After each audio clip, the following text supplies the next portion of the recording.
this will show you in comparison. Look at Mount St. Helens and that little dot right there. And Mount St. Helens was a pretty big explosion. I was in Mount St. Helens back in 2011. No, was it 2011? No, it was before that. It was a few years before that. It was 2008 because I used to live in the Northwest and I used to go mountain biking all the time. And I went out in Mount St. Helens, and where the volcano, it was interesting because on one side of the mountain it was just completely obliterated. And then the other side, you've got all these beautiful trees that didn't get affected as much or at all by, I shouldn't say at all, but didn't get affected. They look great. They're beautiful by the magma and lava that was released. That was a pretty big deal. And it could go off again because it's an active volcano. But look at the small plume in comparison to what would happen if Yellowstone was to erupt. So when you've got stories coming out and shatter whistleblowers saying that the powers that be, those shadow agencies, are planning on detonating an explosion around the region where there's mass amounts of lava, the caldera there, it really makes you wonder. Now let's take a look at this right here. So first of all, this is what I find interesting. This is directly from usgs.gov. From 1,000 to 3,000 earthquakes typically occur each year within Yellowstone National Park. So we've already exceeded the 1,000 quakes in just a couple of weeks, a little over a couple of weeks. Now, if we scroll up here, this will give you an idea. Recent seismic activity in the Yellowstone region over the past couple million years. And you see these outlines here. So look at the boundaries of the older calderas. And there's been articles that have came out recently that say there's more lava under there than originally thought. A lot more. And then you go here.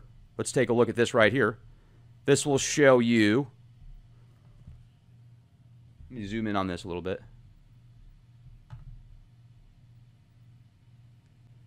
You look at some prehistoric eruptions, a couple million years ago, about 1 million years ago, compared to what's happened here in the 20th century, the 19th century. And this is also interesting because it's very minute in comparison.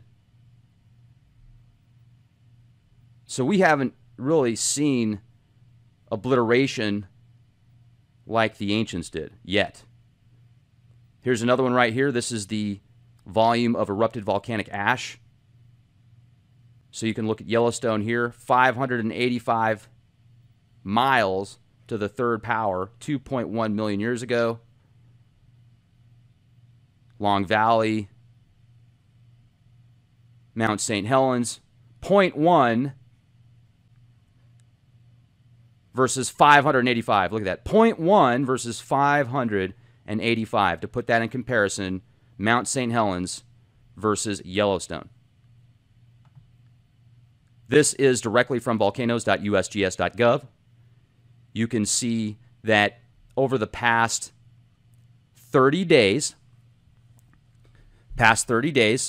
1,114 earthquakes. 1,114 earthquakes in 30 days.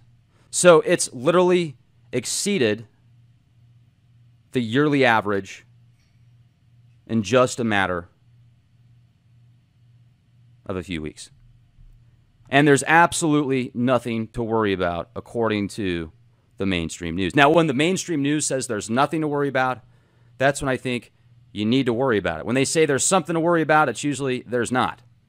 Now, not always, but it seems like they just like to play these little mind games with us. Like, oh, watch these little cockroaches squirm. We're the elites. They're just the cockroaches. No, it's the other way around. Right here, earthquakes from 1,000 to 3,000 earthquakes typically occur each year within Yellowstone National Park and its immediate surroundings. So, you go up here, you can look at the data once again. This is directly from usgs.gov. This is from truthernews.files. This is where I found this article where supposedly a whistleblower came out and said the powers that be are planning to ignite Yellowstone with a nuclear-type weapon. And this will show you that it's supposed to happen August 21st, 2021. You can see the amount of ash in feet according to these docs right here. Now, this is a lot more than the other docs that I was sharing with you guys. I mean, it's saying 6 to 10 feet.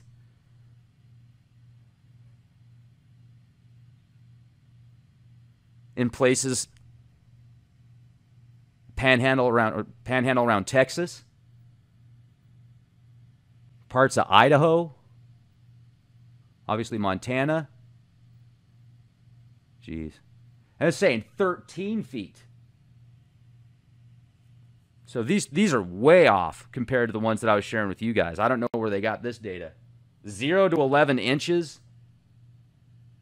As far down as San Antonio, all the way down to looks like Corpus Christi almost in Texas. That's the beach.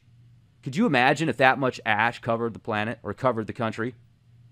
That makes me think of the Deagle reports. Do you guys remember the Deagle reports that came out? That's a think tank, and they are an independent think tank, and they came out with some calculations about how many people are going to be in the U.S. in, I think it was like 2027. And they were calculating, what, 29 million, 27 million, something like that. Now, here's another thing I think about. If you guys look at the amount of magma and lava that flows underneath us, it puts the landmass, it's pale in comparison.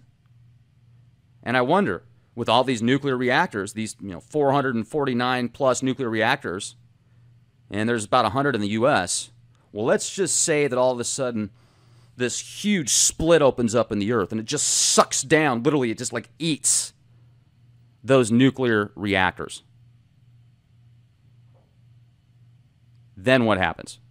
Then is that better than all of the nuclear stuff going out into the atmosphere? It gets swallowed up by the earth?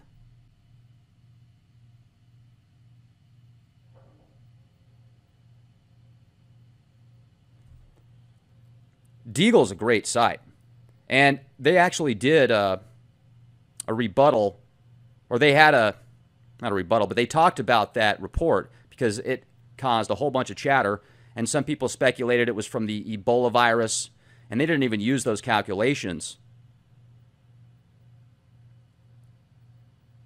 And we're getting some serious issues here with the internet stream, guys. So thank you for bearing with me here. I'll make sure to upload this as well because I am recording this. So you guys won't have to deal with the internet issues, the internet gremlins.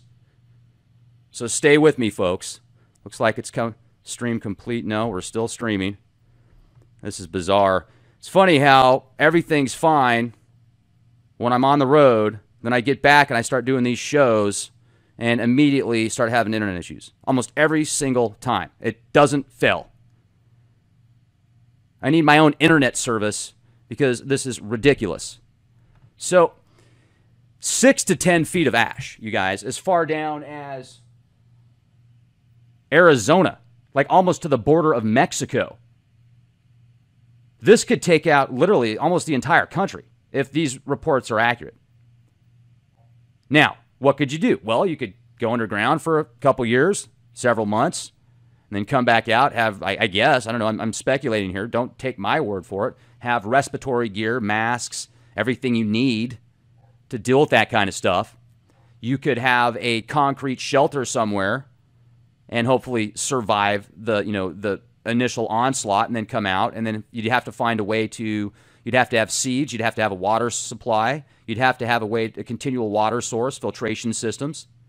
Now, it's going to be tough to have solar power, I'll bet you. I don't know what solar power is going to be like. I mean, imagine what the sun's going to be like at that point. So you're going to have to find a way to create your own light source for a while, possibly. Maybe some type of fiber optic setup. Maybe you're going to need to have a place to where you can grow your own food inside. some greenhouses, and then think about how much ash is going to land on the greenhouses. I mean, many of those would be destroyed.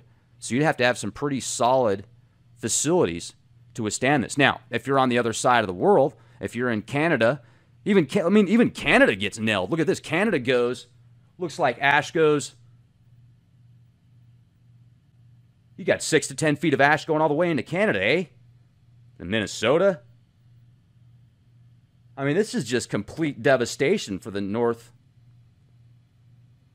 American continent. I mean, this is way beyond anything that it showed on reports before that I was sharing with you guys. But you know what? I don't have the data on this. I mean, this could be easily just somebody's doom-poon fantasy. Somebody could have just said, oh, I think there's going to be 45 feet of ash because, it just looks like it, and that's what I'm going to write down. So how do we know that this could be a fear porn tactic by the powers that be? Say, oh, yeah, let's make everybody think that the entire U.S. is going to get wiped out with a super volcano. They're really good at manipulating things. And they're also really good at telling people about things that are going to happen before they do in cartoons. Literally, I was watching Family Guy for a few minutes the other day when I was on the road. I usually don't watch that show. But Family Guy, it's creepy when you think about the predictive programming in Family Guy and The Simpsons, these cartoons. It is literally creepy. Because they tell you in cartoons sometimes about what's going to happen. Or maybe it's just the psychic intellect of these writers. They're like, oh yeah, they're just seeing it happen. It could be. It could be a combination of both. But isn't it bizarre how many things that have happened in real life, or at least it's portrayed in real life in the media, after it happens on The Simpsons or The Family Guy? And there's been a ton of stuff lately about Yellowstone and about these earthquakes around there. And maybe they're just trying to keep us freaked out so that they know how easy you are to control when you're in that fear state. It's a fight or flight mode more so than creative mode. Or maybe they're like, oh, we told you. You didn't do anything about it. And I also find it interesting that weird synchronicity, how I recently went out to New Mexico and explored all the volcanoes out there, and it just kind of happened. And then I had an opportunity to see how intense volcanoes really are. I mean, the aftermath. I remember for miles and miles and miles and miles driving in New Mexico and looking at the volcanic rocks on each side of me. And it looked like, a lot of them looked like they had just came up. I was like, man, is there something going on under there right now? And I talked to the people at the Fire and Ice facility. It's a private land, but it's great. You guys should go check it out. It's about 4,000 acres. There's 29 volcanoes out there. 29 volcanoes.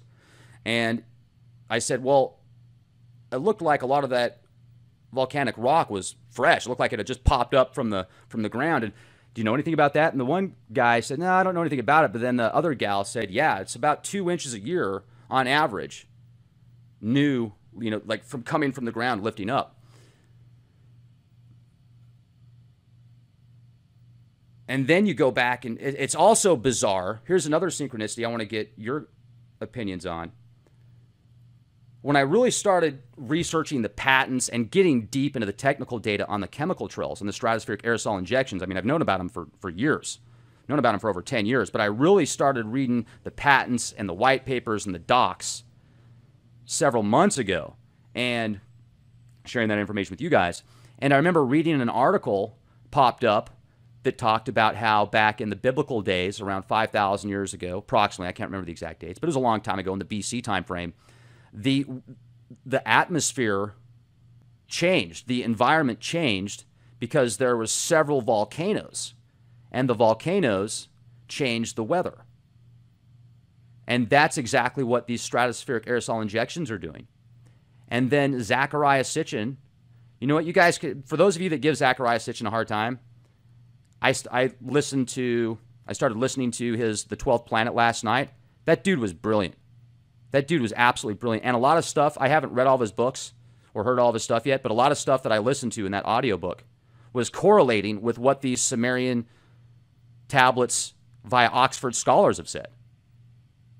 So you guys can love him or hate him, but I'll tell you, I got a lot more respect for that guy now, especially after listening to a lot of that book last night. And he was very, very intelligent. I also talked to somebody off the books about how he saw Sitchin live, and the guy talked for 3 hours straight on his chair, didn't pause, didn't stop, just dialed in, There's been plenty of people that have translated Sumerian cuneiform tablets that have came to very similar conclusions as Sitchin, except for Nibiru. Now, with that said, I think that this TRAPPIST-1 system that I shared with you guys might actually be where these Sumerians, or these Anunnaki that the Sumerians talked about, come from. But that's a whole other podcast. I'm just connecting the dots here on the volcanoes and how Sitchin said that the Anunnaki were attempting to ignite, were igniting nukes in calderas to cause volcanoes, to change the atmosphere. That didn't work. So then they started terraforming the atmosphere. Well, look at what we're doing, guys. We're terraforming the atmosphere. Now let's go back to the film Star Trek. The first blockbuster of the new series that came out. Thought it was brilliant, by the way. It was either the first or second one. And do you remember it starts off and they're on the planet Nibiru? They're on the planet Nibiru. And guess what? This is where the psyop is. The planet Nibiru, do you remember they were attempting to stop a volcano on Nibiru, Spock was. Because if that volcano would have erupted, it would have blown up the planet. It would have destroyed the planet. So Spock was willing to sacrifice himself to stop the volcano. Live long and prosper, Spock. Love you, man. You're awesome. He stops the volcano. And then remember Kirk. Kirk's awesome in the film also. Captain Kirk. Captain Kirk. The new series is great. They're running. Okay, so they're running and they're getting shot at with arrows and stuff by these tribal people on Nibiru. They get in the ship, they get away, and then all of a sudden the tribal people on Nibiru, they think that's their new god. They see the ship, they draw the ship on the ground, they start worshiping it, that's their new god. Well, guess what? I think Nibiru, what if Nibiru,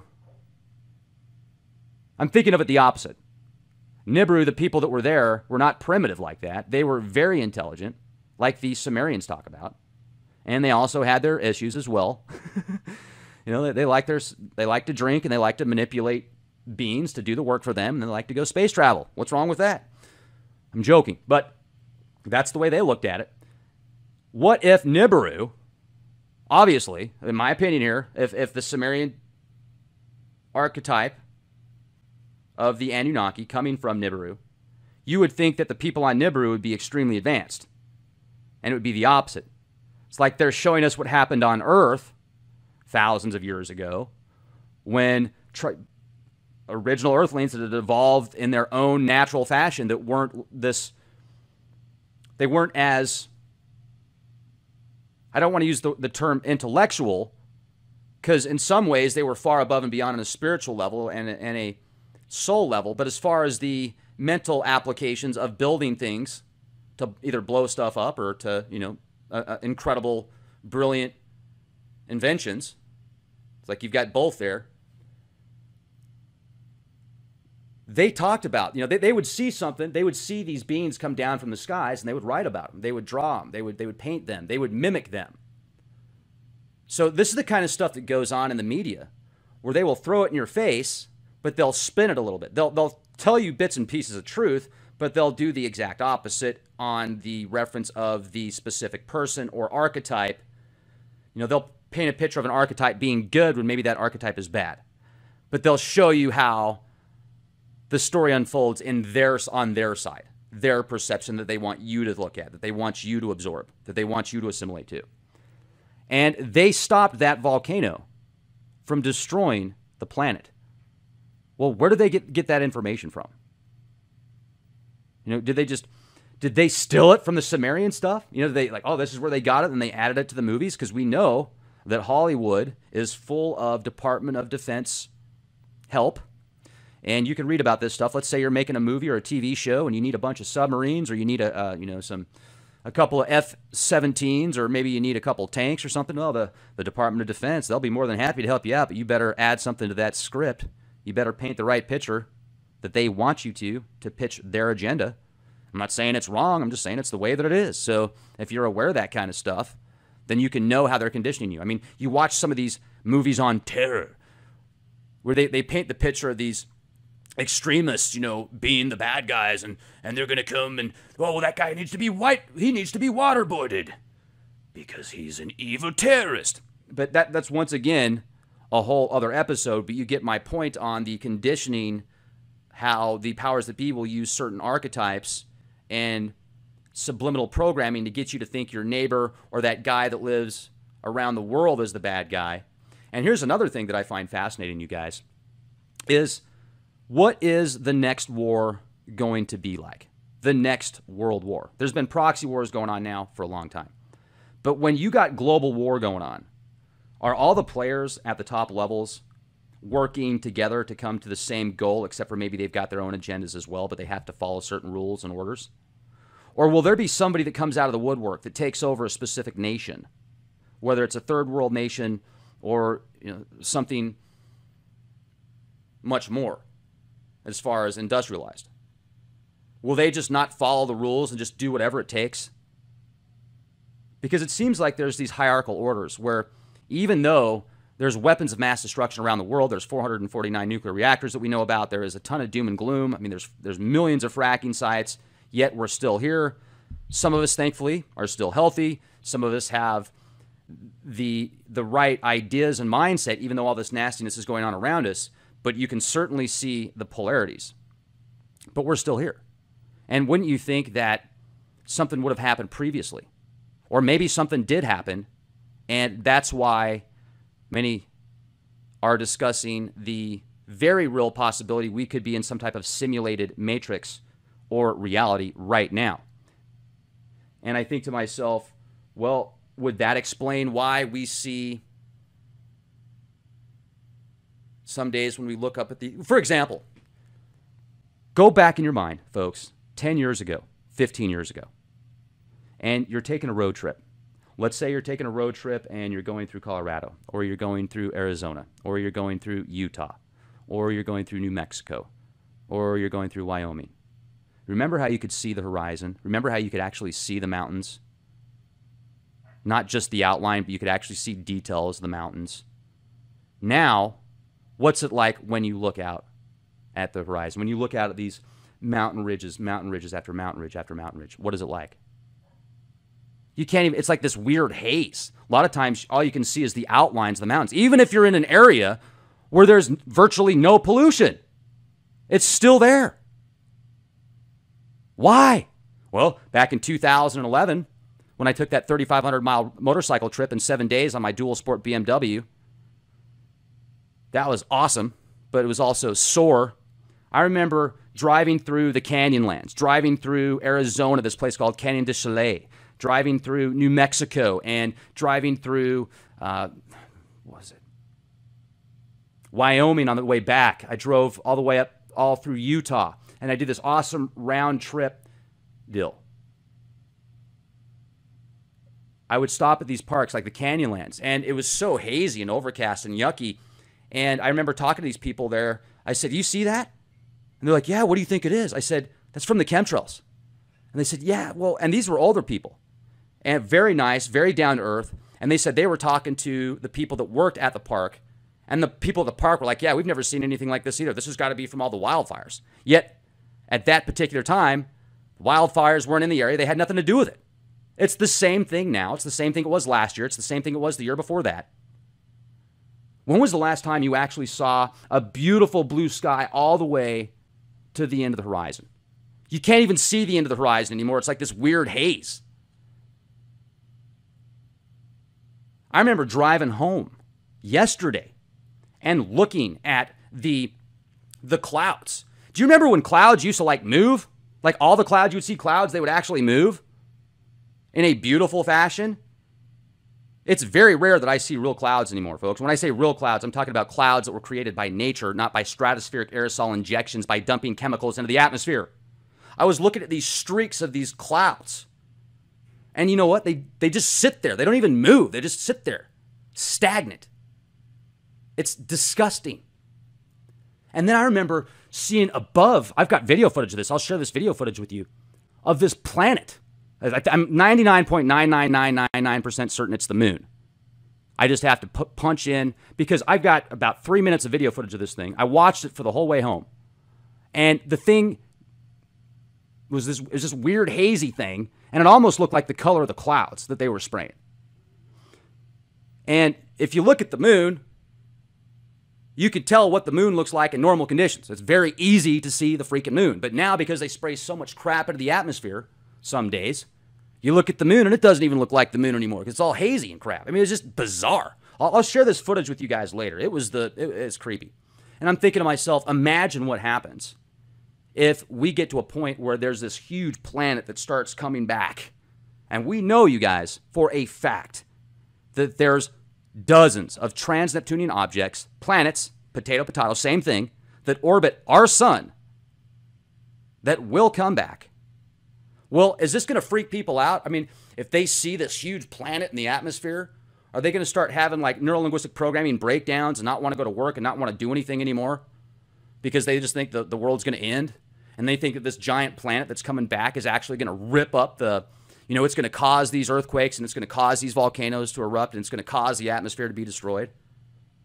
What do you think? What would you do if you saw huge planets in the atmosphere that you weren't used to seeing, based on all the doom that's been incorporated into the mindset for thousands of years? Whether you live or not, whether it destroys the planet or not, what would you do? What would your mindset do? So I'm thinking to myself, no wonder they're blasting the atmosphere if there's any way that the society is going to just collapse. People aren't going to go to work anymore because they're freaked out they're going to die, whether or not they are. What would you do if you were a government? Would you tell the people, or would you hide it from the people?